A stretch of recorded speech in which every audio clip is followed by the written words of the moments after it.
Hey, guess what? It's Wednesday.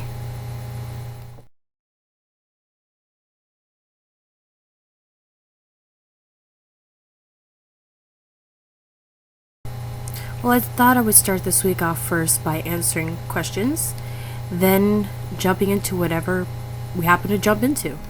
How much can I drink? Well, it depends on what I'm going for.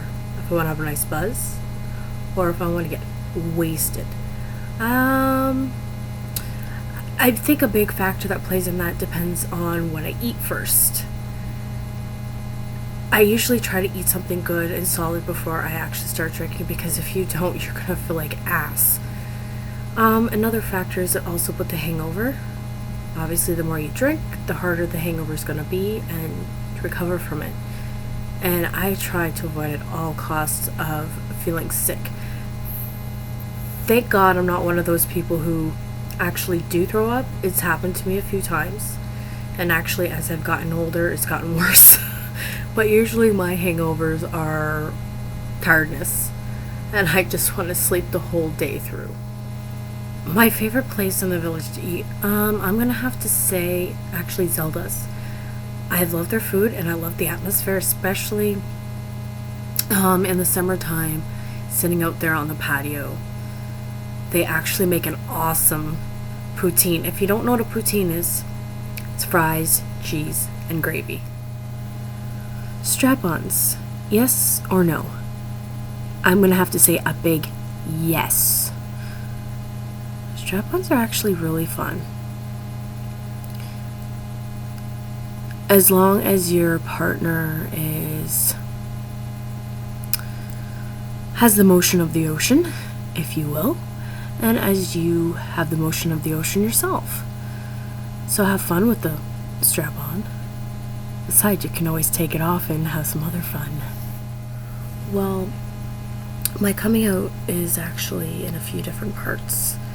First, I started off by telling my friends. Actually, one of the first people I ever told was my mom. She was actually the first person I ever told. My mother and I are very close, and she just looked at me, she's like, oh, well, okay, whatever makes you happy, I'll stand by you. And actually, the last person to find out, unfortunately, was my dad, because he was actually the one person I was afraid of telling. My parents are still together, so my mom knew for about a year before my dad. But actually, my dad found out by accident. My mom had actually kind of told him, because at that time I was with my ex, and he was asking where's Jennifer going a lot and stuff. So my mom had to kind of tell him. It was actually Thanksgiving weekend, and I remember I came home and I had dropped my stuff off in my room, and he was on the deck, so I went back out on the deck, and I had probably one of the most interesting conversations. Little was said, and let me be honest, I kind of like it a little better. I remember I was standing against the side of the deck, and I just looked at him like, so Mom told ya? And he just kind of looked at me with these eyes like, and I'm like, yeah, but it was more of a, and he was also sitting down, so it was like this. So I just looked at him and I said, yeah. I said, I'm into girls, and he was like, oh, okay. It's amazing. He probably had one of the best reactions out of everybody. And he was the one that I was scared to tell. And you know what? Honestly, you'll be surprised who is accepting and who's not. Because there's some people, unfortunately, are not so accepting. And you will have a harder time with. But that's just part of coming out. And coming out it's emotional time for anybody. But it makes you a stronger person, and it makes you realize more about yourself and what you want. So in the end, it's good. As anything in life that's hard, that's where you learn the biggest lessons. And that helps to shape you into who you are. Well, I wanted to give you all a quick update about the pond party that I had mentioned that I was going to last week. I went, but nobody skated because there was like 10 centimeters of water on the ice. It actually had warmed up that much. Of course, anytime that you don't want it to snow, you don't want it to be cold, that's when it is cold and snowing. But when you actually want it to be somewhat cold and enough for the water to actually freeze, it doesn't. It starts melting. So, oh wait, I lied.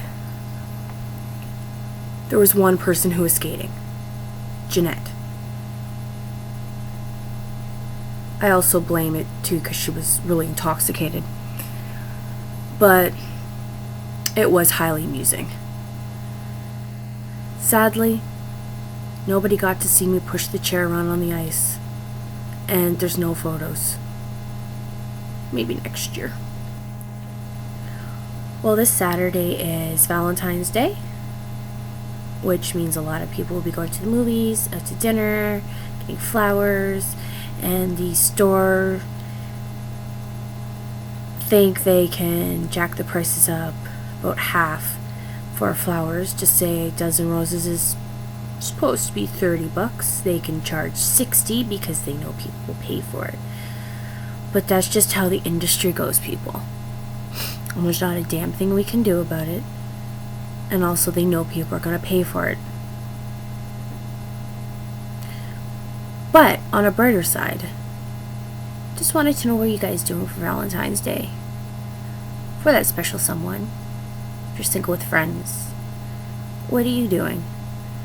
But again, as I asked last week, if you're single, don't sit at home alone and feel sorry for yourself. It doesn't do you any good or the people around you. Because you'll probably sit at home in your room and cry yourself to sleep. That's depressing. Get out there and have fun. Whatever it is you do, have fun. Well, everyone, another Wednesday has come and gone. It's time for me to say goodbye to all. And I hope you all have a wonderful week. And I'll see you back here next Wednesday. Bye-bye. Live long